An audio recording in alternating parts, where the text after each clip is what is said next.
Alright, I got a 2016 Toyota 4Runner. This will apply to the Tacomas as well. We're doing pad and rotors. These rotors are shaking. It's kind of hard to see, but those rotors are really dark right through there. Drove the vehicle and it's shaking really bad. So on these, it's a 4-piston caliper. There's a couple little clips right there you got to pull out. Then we will slide these pins out, which also hold in these springs. So when we get those out, then we'll be able to spread these pads.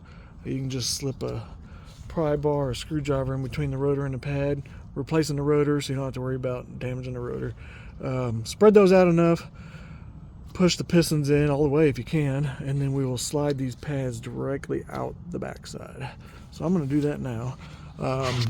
There's also a little wire right here that's clipped in. We need to get some needle nose, push those clips in and pop that out. There's a 10mm bolt there you need to remove, and I think that's a 12mm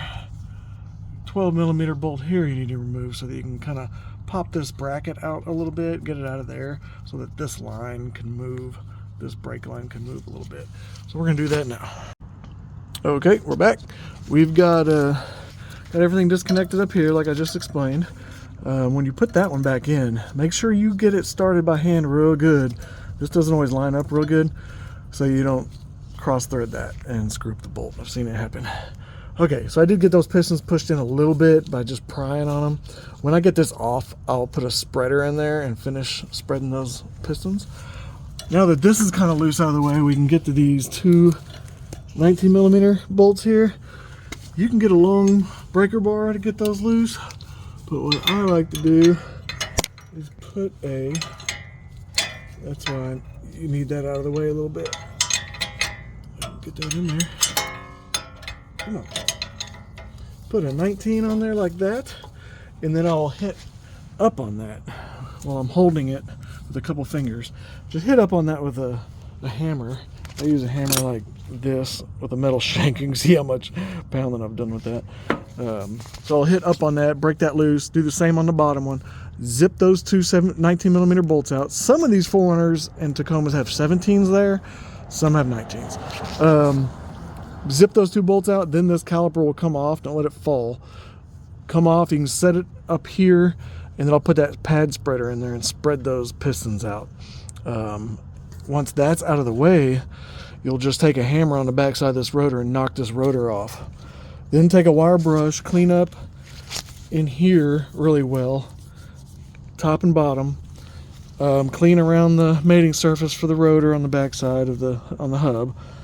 If you don't got new pins, if you don't have new pins, clean these pins up really well with a wire brush. You're going to lubricate these very lightly when you put them back in. So that's it. We're going to take those two bolts out, remove that caliper, remove the rotor, get everything cleaned up, and then I will be right back. Okay, here we are. Got the caliper off, sitting up here.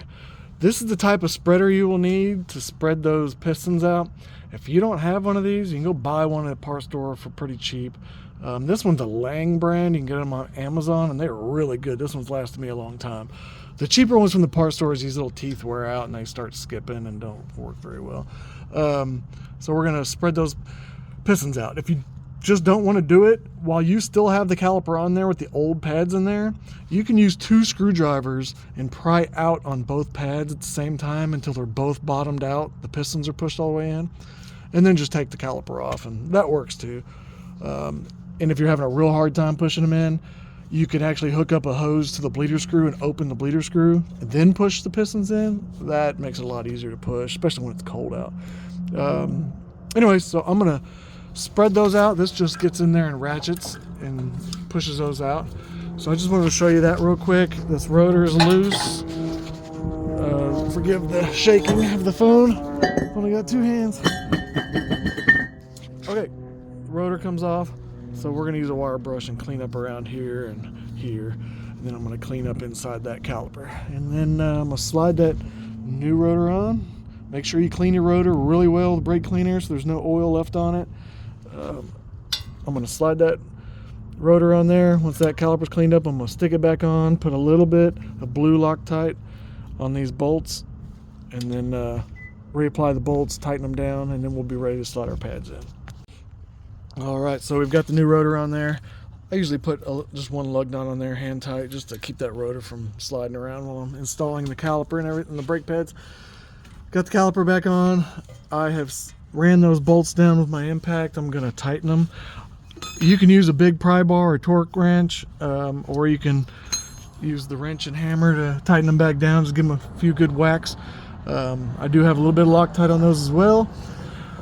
Once I get those finished being torqued down, those bolts back here, then I will put this back on there, line that back up, get that bolt in, get that one back in, and get that wire clip back in. Don't forget to hook all that back up.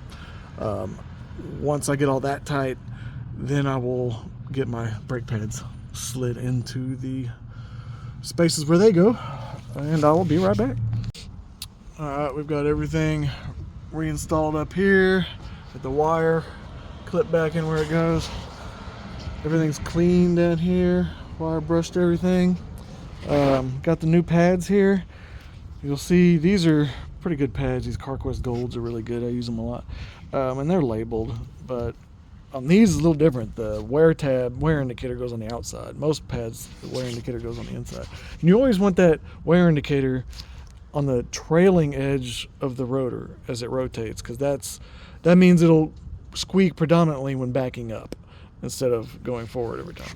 So you're just gonna slide these into the slots.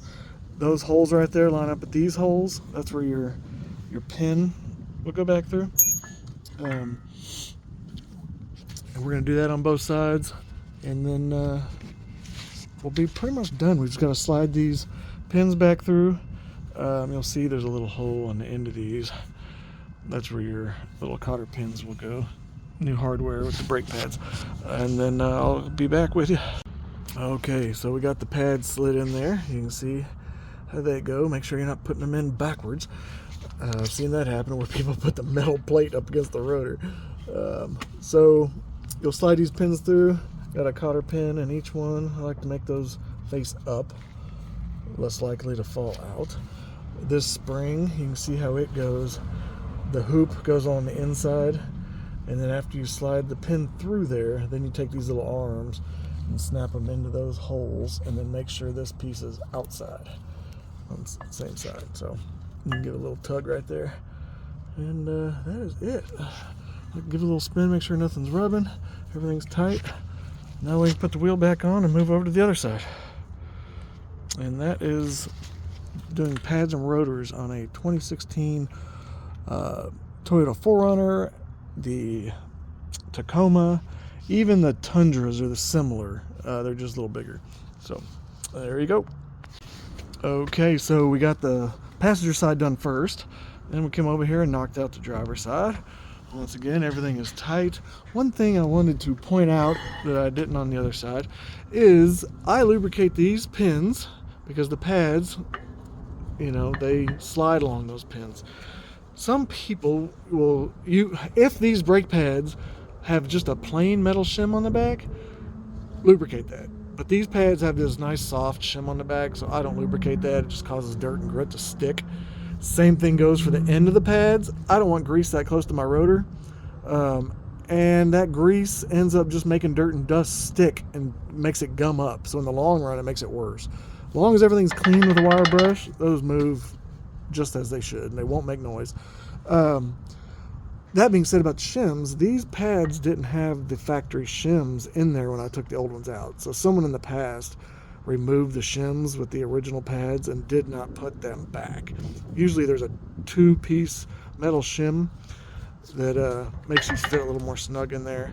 Of course, once you pump the brake pedal, those pistons will push out and snug everything up. But just wanted to point that out. If the shims are there, clean those shims up real good and reuse those. All right, that is it. Thank you.